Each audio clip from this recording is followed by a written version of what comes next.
Hai, saya Joe. Balik lagi di Dinding Joe. Melanie Therese Goodwin lahir di Arlington, Texas, tepat pada tanggal 4 Agustus 1988 dari ibunya bernama Peggy dan ayahnya bernama Glenn Goodwin. Melanie adalah anak ketiga di keluarganya. Dia memiliki kakak perempuan yang bernama Candice dan kakak laki-laki yang bernama Glenn David. Kelahiran Melanie di tengah keluarga Goodwin merupakan hadiah terindah dari Tuhan. Oleh karena itu, dia sangat disayang oleh seluruh anggota keluarganya. Kelahiran Melanie di tengah keluarga Goodwin merupakan hadiah terindah dari Tuhan. Karena itu, dia sangat disayang oleh seluruh anggota keluarganya. Candice dan Glenn David sangat menjaga dan memperhatikan adik perempuan mereka dengan hati-hati, karena Melanie bertubuh mungil dan sangat kecil. Bahkan, kedua pergelangan tangannya bisa dipegang dengan satu tangan oleh kakak laki-lakinya dengan mudah.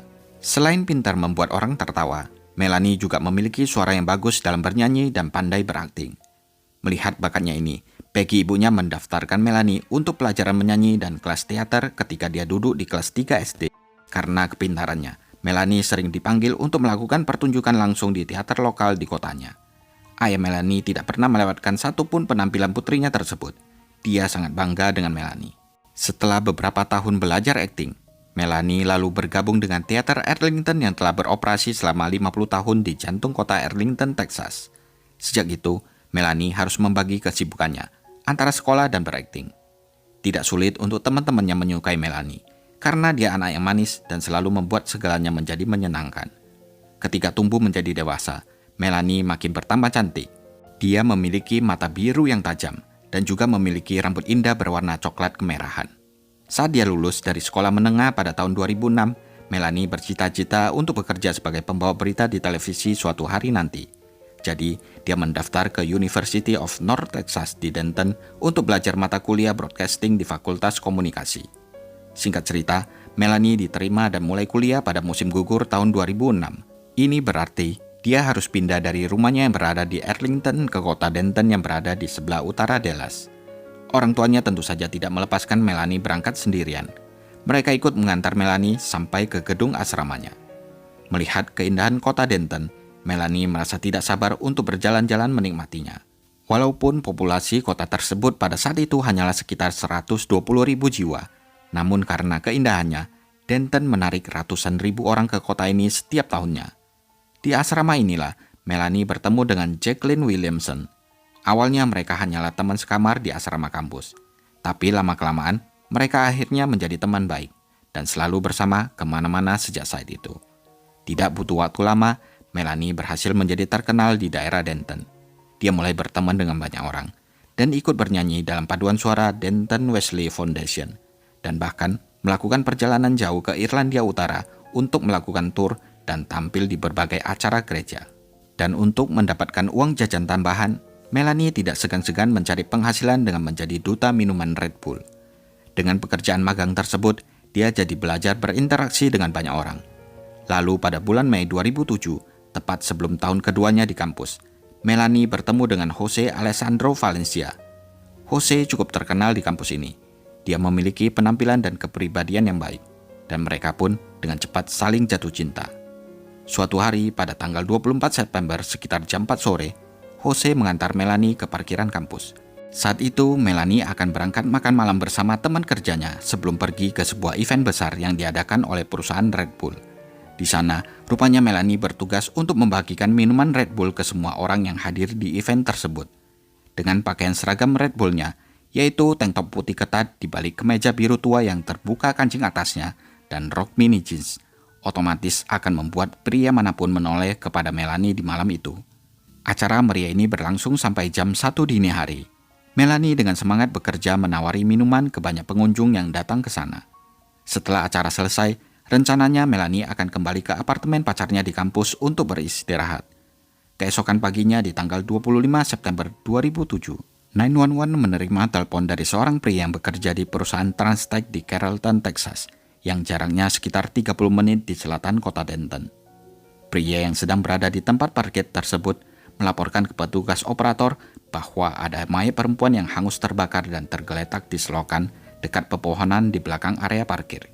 Tidak butuh waktu lama, detektif pembunuhan yang bernama Greg Fried dari Departemen Kepolisian Carrollton datang ke area tersebut. Greg dan tim kepolisian tidak bisa berbuat banyak pada saat itu, karena jenazah yang mereka temukan tidak dapat dikenali. Secara sekilas, jenazah itu adalah sesosok wanita yang memiliki rambut panjang dan kukunya dipoles dengan cat kuku. Sebagian pakaian dan ikat pinggangnya sudah tidak utuh karena terbakar oleh api. Tubuh korban diposisikan bertekuk lutut dan menghadap ke arah tempat parkir. Siapapun orang yang meninggalkan jenazah itu kemungkinan besar berpikir bahwa perbuatannya tidak akan diketahui, karena tempat itu berada di kawasan hutan di pinggir jalan. Akan tetapi, Transtech adalah perusahaan teknologi yang memiliki sistem pengawasan yang cukup canggih. Mereka memiliki kamera CCTV di seluruh tempat parkir. Dan pada saat polisi melihat ke arah gedung, mereka menemukan kamera CCTV yang menghadap ke area parkir. Para penyelidik menyisir seluruh area tersebut untuk mencoba menemukan petunjuk sekecil apapun. Dan mereka dapat menemukan sebuah cincin yang ada tulisan di atasnya serta beberapa sisa pakaian. 1 jam kemudian, polisi mendapatkan rekaman CCTV. Mereka dapat dengan jelas melihat seseorang memarkir kendaraannya di dekat pepohonan. Lalu, sesosok pria berkemeja putih, lengan pendek, dan celana jeans 3/4 keluar dari mobil itu dan membuka pintu di sisi penumpang. Kemudian, pria itu mengeluarkan sesuatu dari mobil dan menyeretnya melintasi trotoar menuju ke area pepohonan dan menjatuhkannya ke dalam selokan. Lalu, dia berjalan balik ke arah mobilnya untuk mengambil sesuatu dan kembali lagi ke selokan. Tiba-tiba, terlihat ledakan api besar menyala hampir di seluruh area selokan. Seluruh layar rekaman CCTV menyala terang akibat kobaran api tersebut. Yang mengejutkan, pria itu tidak terbakar sama sekali. Dia terlihat melarikan diri dari api yang berkobar, kemudian kembali ke sisi pengemudi dan memundurkan mobilnya lalu keluar dari tempat parkir itu. Saat itu, rekaman CCTV menunjukkan pukul 4.06 pagi. Sayangnya seperti biasa, rekaman tersebut tidak memiliki kualitas yang bagus. Wajah pria tersebut tidak terlihat dengan jelas dan tidak bisa dikenali. Yang bisa polisi lakukan adalah menyelidiki kendaraannya. Namun dapat dipastikan mobil tersebut adalah mobil sedan Saturn 2 pintu. Polisi tetap tidak dapat mengetahui warna dan plat nomor mobil itu, karena rekaman CCTV tersebut berwarna hitam putih. Yang mengejutkan, dari database kepolisian malam sebelumnya, ada laporan yang melibatkan mobil sedan bermerek Saturn. Jadi, pada saat jam 5 pagi, ada seorang petugas polisi yang sedang berpatroli di Carrollton. Dia dipanggil ke area tersebut karena banyaknya laporan pencurian yang telah terjadi. Dan sewaktu polisi itu masuk ke dalam sebuah kompleks apartemen, dia melihat sesuatu yang mencurigakan. Di belakang kompleks apartemen tersebut, di antara gudang penyimpanan, dia melihat mobil Saturn warna merah yang sepertinya ditinggalkan begitu saja. Dia mendekati mobil tersebut dan memeriksanya. Sebab tempat itu biasanya digunakan untuk parkir kendaraan yang berukuran besar. Dari luar, mobil berplat nomor Texas itu tidak ada kerusakan apapun. Namun ketika dia semakin mendekat, tercium bau bensin yang sangat kuat. Polisi itu kemudian melihat ke dalam sisi penumpang. Di sana dia melihat kaleng bensin berwarna merah tergeletak di kursi. Karena merasa janggal, dia memutuskan untuk menelpon dan melaporkan kendaraan mencurigakan yang diparkir di lokasi itu. Dan laporan ini akhirnya sampai ke detektif Greg. Jadi dia segera mengirimkan polisi ke sana. Tetapi sesampainya di sana, mobil merah itu telah hilang. Namun di tempat bekas parkirnya, polisi menemukan kaos kaki yang terbakar dan tutup tangki bahan bakar mobil. Polisi lalu melakukan pencarian pemilik mobil tersebut melalui plat nomornya. Dan mereka mengetahui bahwa pemiliknya berada di Arlington, Texas. Ketika detektif Greg sudah menemukan rumah pemilik mobil tersebut, dia mengetuk pintunya dan seorang wanita membukanya. Polisi lalu bertanya, "Apakah Anda pernah melihat mobil Saturn merah seperti ini?" Wanita itu berkata, "Ya, suamiku pemilik kendaraan itu, tetapi biasanya putriku yang mengendarainya." Rupanya, wanita itu adalah Peggy, ibunya Melanie Goodwin. Dan mobil tersebut dibelikan oleh orang tuanya untuk Melanie. Tadinya, detektif Greg berharap bisa menemukan tersangka dalam kasus ini. Tapi ketika mendengar penjelasan Peggy, dia tahu kalau dia sedang melihat ke arah ibunya korban. Meski merasa sedih, detektif Greg terus menanyakan semua pertanyaan rutin kepada Peggy. Dan Peggy menanyakan, "Apakah anakku hilang? Apakah kamu menemukan mobilnya?" Detektif Greg hanya bisa terdiam dan meminta fotonya Melanie. Dia juga mengatakan kalau telah menemukan cincin, lalu menanyakan ke Peggy apakah itu cincin Melanie. Mendengar itu, firasat buruk terlintas dalam diri Peggy. Dia memberanikan dirinya bertanya, "Apakah kamu menemukan anakku dalam keadaan tewas?" Dan detektif itu pun menjawab, "Ya." Detektif Greg lalu menjelaskan kalau mereka memerlukan foto untuk dapat mengidentifikasi jenazah tersebut. Walau polisi telah menemukan tubuh hangus seorang perempuan, namun mereka tidak dapat memastikan apakah itu Melanie atau bukan. Kemudian, Peggy pun buru-buru masuk ke kamarnya untuk mengambil foto Melanie. Saat menyerahkan foto itu, dia berlutut dan mulai berdoa. "Tuhan, jangan biarkan ini terjadi pada Melanie. Jangan biarkan ini terjadi pada putriku." Begitu melihat foto tersebut, Detektif Greg langsung menyadari kalau mobil korban memiliki bingkai plat nomor yang bertuliskan "Malaikat sedang menjagaku". Mobil itu juga memiliki simbol ikan kecil dengan salib di dalamnya yang berada tepat di sisi kanan bagasi, dan stiker Teater Arlington di bagian kaca jendela. Itu adalah mobil Melanie, dan cincin yang ditemukan juga merupakan hadiah pemberian dari orang tuanya Melanie. Tentu saja dengan penemuan ini, ayah dan ibunya Melanie sangat berduka. Mereka bertekad untuk menemukan pelaku kejahatan yang bertanggung jawab atas kematian Melanie. Kebetulan, Peggy adalah seorang programmer. Dia sangat mahir dalam bidang teknologi komputer. Dia menawarkan untuk mencari sebanyak mungkin informasi dari internet, memberikan catatan telepon Melanie, serta laporan banknya kepada detektif Greg. Peggy juga memberitahu polisi bahwa Melanie telah berkencan dengan Jose Alejandro Valencia, atau yang biasanya dipanggil Ale selama beberapa bulan terakhir. Mendengar ini, dugaan polisi kemudian berubah. Dari kemungkinan pelakunya adalah seorang pembunuh berantai, sekarang ada kemungkinan pelakunya adalah seorang yang Melanie kenal. Seseorang yang memiliki akses ke kendaraannya dan cukup dia percaya untuk masuk ke mobil bersamanya. Polisi kemudian mendatangi Ale di apartemennya dan bertanya kepadanya, kapan terakhir kali dia melihat Melanie. Walau awalnya Ale terlihat bingung dan sangat khawatir, tetapi dia mau bekerja sama dengan polisi. Dengan tegang, dia menjelaskan kalau dia terakhir kali melihat Melanie pada jam 4.45 sore pada tanggal 24 September 2007, ketika dia sedang mengantar Melanie ke mobilnya yang terparkir di tempat parkir kampus. Setelah itu, dia tidak mendengar lagi kabar dari Melanie. Sampai beberapa jam kemudian sekitar jam 1 pagi, Melanie yang telah selesai bekerja menelpon dan memberitahu Ale bahwa dia sedang dalam perjalanan ke apartemennya. Tapi rupanya Ale tertidur. Beberapa jam kemudian, ketika dia terbangun, baru Ale menyadari kalau Melanie belum pulang ke apartemennya. Dia kemudian mencoba menelpon Melanie berkali-kali, tetapi tidak mendapatkan jawaban. Karena khawatir, Ale kemudian pergi ke asrama kampus untuk bertanya kepada orang-orang apakah mereka ada yang melihat Melanie. Saat itu, Ale tidak kepikiran untuk menelpon polisi karena dia pikir Melanie baik-baik saja. Ketika sedang mencari Melanie di kampus, Ale teringat kalau kemarin sebelum berpisah, Melanie sempat bertanya kepadanya, apakah dia membutuhkan sesuatu biar nanti bisa dibawakan pada saat dia pulang.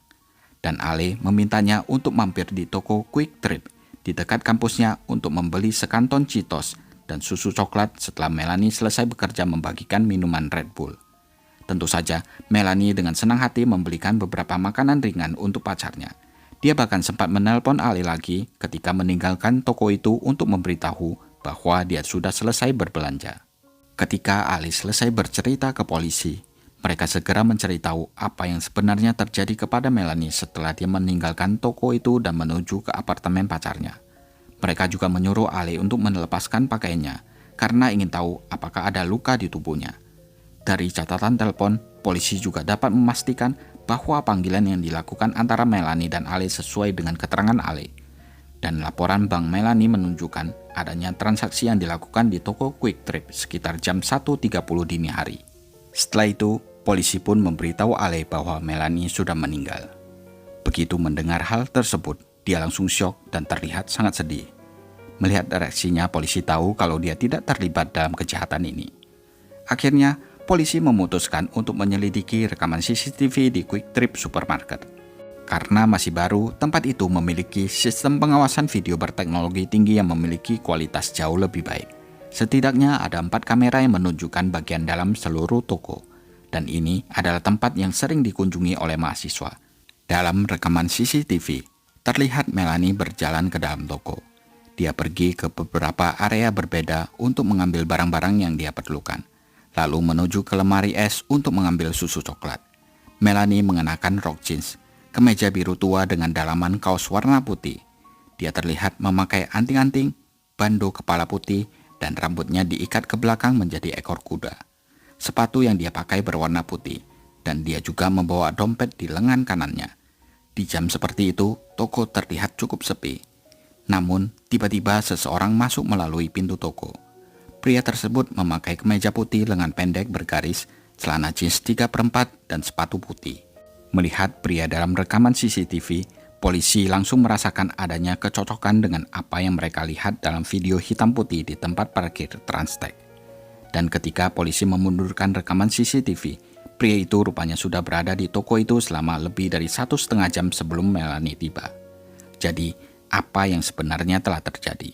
Siapakah pria itu? Pria tersebut berjalan mondar-mandir di sepanjang lorong.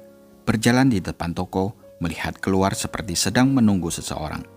Dia juga terlihat berbicara dengan karyawan toko, di mana karyawan itu meminjaminya telepon.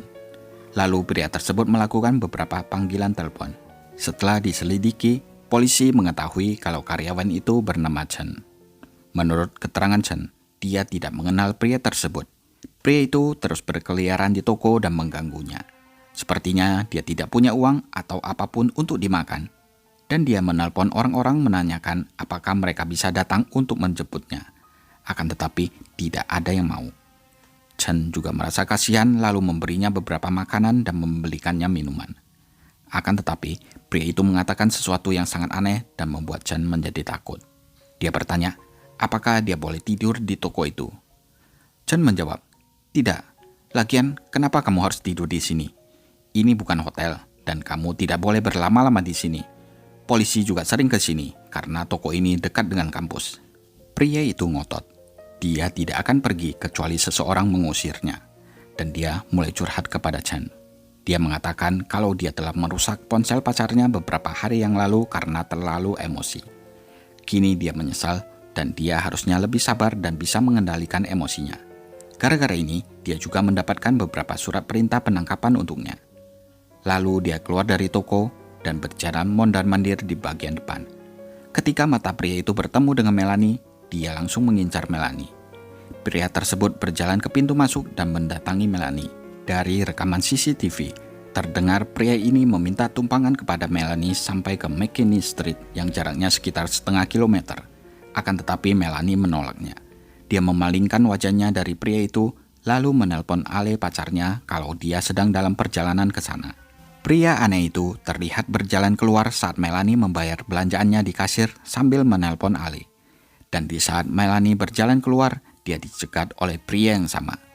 Ada jeda waktu sekitar 90 menit antara momen Melanie terakhir kali terlihat dan saat tubuhnya dibakar. Dari situ, polisi langsung menyelidiki siapa yang ditelepon pria asing tersebut.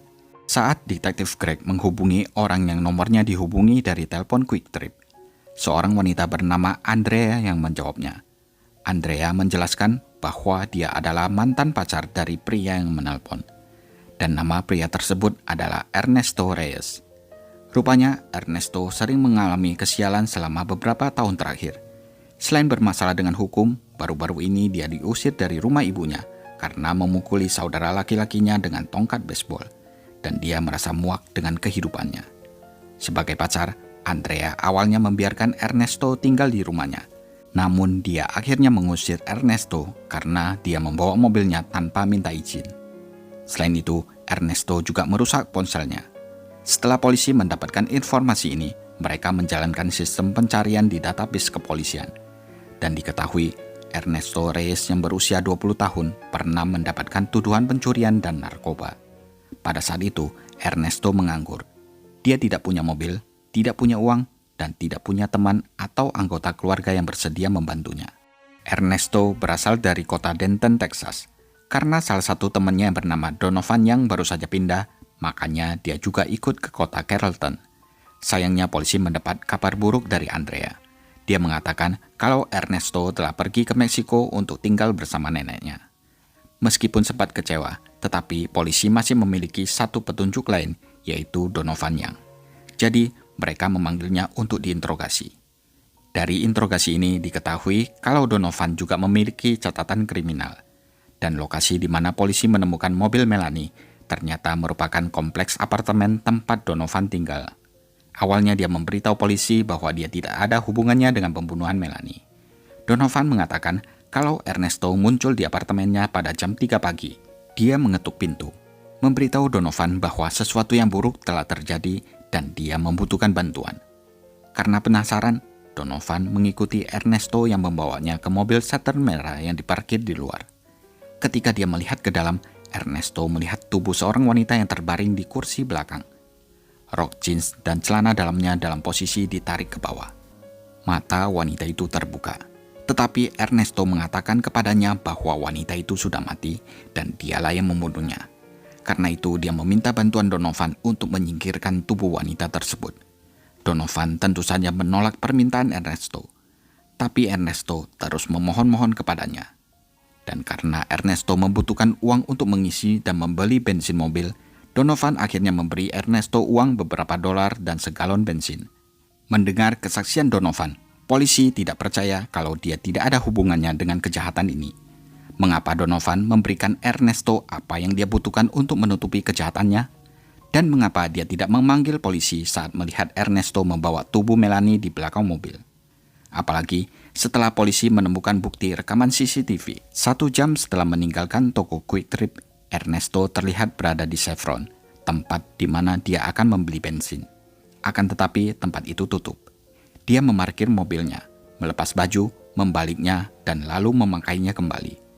Polisi percaya Ernesto melakukan hal itu karena 2 alasan. Pertama, karena ada darah yang terlihat di bajunya. Dan kedua, dia mencoba menyamarkan dirinya dengan terlihat mengenakan pakaian yang berbeda. Ernesto kemudian pergi ke pompa bensin di 7-Eleven. Dia membawa galon merah di tangannya, meletakkannya di atas meja, dan membeli bensin senilai $1.76.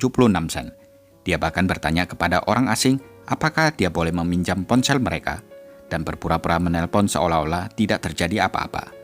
Terakhir kali Ernesto terlihat di rekaman CCTV adalah saat dia sedang membakar jenazah Melanie pada pukul 4.06 pagi.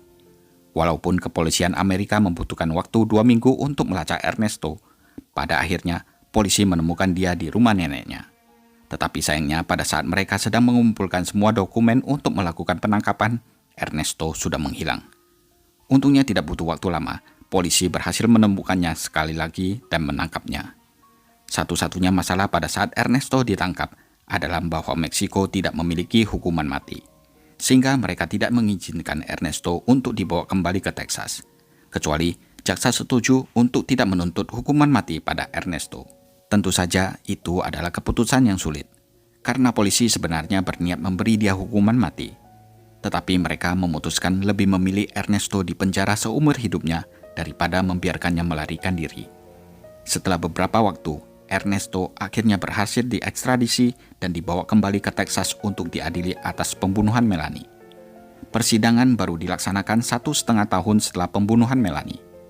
Polisi, jaksa penuntut, dan tim investigasi mengumpulkan semua bukti bersama-sama. Mereka yakin pada saat kejadian, Melanie berusaha sekuat tenaga untuk memperjuangkan hidupnya. Dia pasti berusaha melarikan diri dari Ernesto. Karena saat tubuhnya ditemukan, Melanie tidak mengenakan sepatunya. Sepatu itu tidak ditemukan di dalam mobil. Sepatu itu hilang. Kemungkinan dia berlari sampai sepatunya terlepas. Tetapi sayangnya Ernesto dapat mengejarnya. Noda darah juga ditemukan di bagian luar mobil, yang menandakan bahwa Melanie sempat keluar dari mobil, tetapi pelaku berhasil menangkapnya kembali. Ada darah di kursi belakang mobil, di mana menurut polisi, Melanie mengalami memar di bagian depan wajah, di dahi, dan bagian belakang kepalanya. Itu semua disebabkan oleh trauma benda tumpul, yang berarti dia dipukul atau ditinju dengan sangat kuat ketika dia sedang mencoba melarikan diri. Bekas memar yang besar juga ditemukan di dadanya, yang disebabkan oleh Ernesto yang meletakkan lututnya di atas tubuhnya sambil mencekik Melanie. Akan tetapi, pengacara yang membela Ernesto berpendapat bahwa tidak ada saksi mata dan tidak ada yang melihat Ernesto melakukan pembunuhan itu, dan semua bukti bersifat tidak langsung. Pengacaranya juga mengatakan bahwa Ernesto terpaksa melakukan itu karena dipaksa oleh Donovan. Ketika Ernesto dipenjara dan menunggu persidangannya, dia melakukan wawancara dengan media massa Univision. Dia mengatakan bahwa dia bukanlah seorang pembunuh. Dia tidak ingin dan tidak pernah menjadi pembunuh. Dia hanya berada di tempat yang salah dengan orang yang salah. Donovanlah yang melakukan kejahatan itu, bukan dia. Pada saat kejadian, Ernesto hanya meminta tumpangan pada Melanie. Saat ditanya Melanie, "Emang kamu mau kemana?" Ernesto lalu menjawab kalau dia ingin menuju ke rumah temannya. Dan Melanie menjawab, "Ya, oke, aku akan mengantarmu ke sana." Itulah hal yang sebenarnya terjadi. Ernesto bahkan mengatakan kepada media massa kalau Melanie lah yang bermasalah. Setelah mereka masuk ke dalam mobilnya, Melanie menginginkan narkoba. Dia bertanya kepada Ernesto di mana mereka bisa mendapatkannya. Akan tetapi dari rekaman CCTV, dengan jelas Melanie mengatakan tidak. Dia menolak untuk memberikan tumpangan karena akan ke apartemen Ale pacarnya.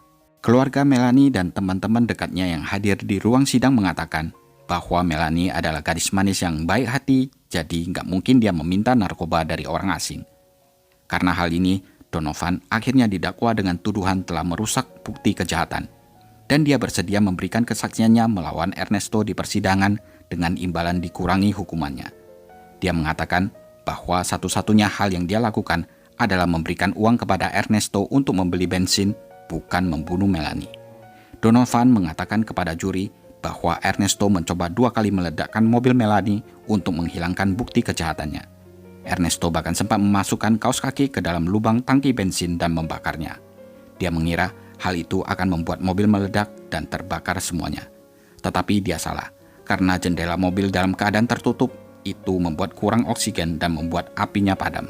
Itulah sebabnya polisi menemukan kaos kaki dan tutup bensin di tempat parkir apartemen, tempat di mana mobil Melanie diparkir sebelum akhirnya dipindahkan. Mobil Melanie ditemukan tidak jauh dari toko Quick Trip dalam keadaan bagian dalamnya terbakar, termasuk jok dan panel pintunya. Di dalam mobil terdapat potongan kertas yang terbakar, dan juga ada bekas bakar di tangki bensin. Ernesto sengaja mengambil dan menyembunyikan kaos kaki dan tutup bensin mobil karena dia mengira ada sidik jari atau DNA-nya di sana. Donovan juga mengakui kalau dialah yang menjemput Ernesto dari tempat kejadian di mana mobilnya Melanie dibakar. Jaksa penuntut menunjukkan kamera digital sebagai bukti. Kamera itu ditemukan di dalam mobil Melanie dan di sana banyak sekali foto-foto Melanie sebelum dia mengalami kejadian tragis ini. Yang mengerikan, ternyata ada 2 foto yang bukan milik Melanie. Itu adalah 2 foto selfie Ernesto yang diambilnya setelah dia membakar tubuh Melanie. Wajahnya terlihat dingin, menatap langsung ke lensa kamera saat dia berdiri di luar kompleks apartemen Donovan. Menurut laporan forensik dari Southwestern Institute of Forensic Science yang berlokasi di Dallas, Texas, tubuh Melanie ditemukan pada tanggal 25 September jam 11.18 pagi. Diperiksa pada tanggal 26 September jam 9 pagi dan dinyatakan meninggal di 3200 Keller Spring Road, Carrollton, Texas. Sebagian besar tubuhnya terbakar, mengenakan rok jeans biru, kemeja bergaris tipis bertuliskan Red Bull, ikat pinggang coklat putih yang terbakar, dan celana dalam yang menempel di bagian dalam roknya. Ada cincin metalik putih bertuliskan Concarino yang berbentuk hati di jari tengah kanannya dan gelang elastis atau nilon hitam di pergelangan tangannya. Rambutnya diikat menjadi satu dengan karet elastis. Ahli forensik juga menemukan cairan sperma di bagian intim Melanie. Dan ini merupakan bukti DNA yang mengaitkan Ernesto dengan Melanie. Peggy, ibunya Melanie, mengatakan dia selalu mengajari putrinya untuk tidak menerima atau memberi tumpangan dari orang asing. Dan jika dia harus berhenti di suatu tempat di tengah malam, carilah selalu tempat yang cukup terang dan banyak penduduknya. Para juri hanya membutuhkan waktu selama 3 jam sebelum akhirnya memutuskan bahwa Ernesto bersalah atas pembunuhan terhadap Melanie. Dia dijatuhi hukuman penjara seumur hidup tanpa kemungkinan pembebasan bersyarat. Sementara Donovan mendapatkan 8 tahun penjara atas keterlibatannya dalam kejahatan tersebut. Di luar gedung pengadilan, keluarga Melanie bertemu dengan ibunya Ernesto. Yang mengejutkan semua orang adalah ibunya Ernesto memeluk Peggy sambil terisak.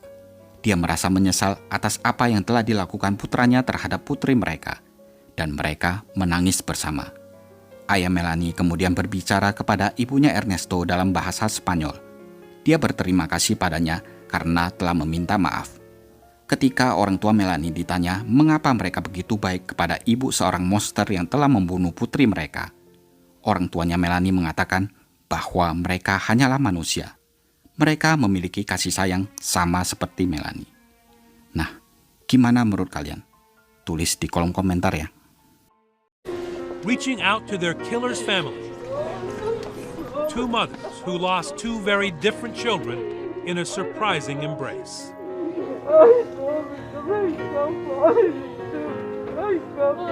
You found in your heart some way to connect with his mother. And so we just walked over to him and we just hugged each other and she kept saying she was sorry. And then Glenn spoke to her in Spanish. And then I told her that, I was sorry for her situation as well.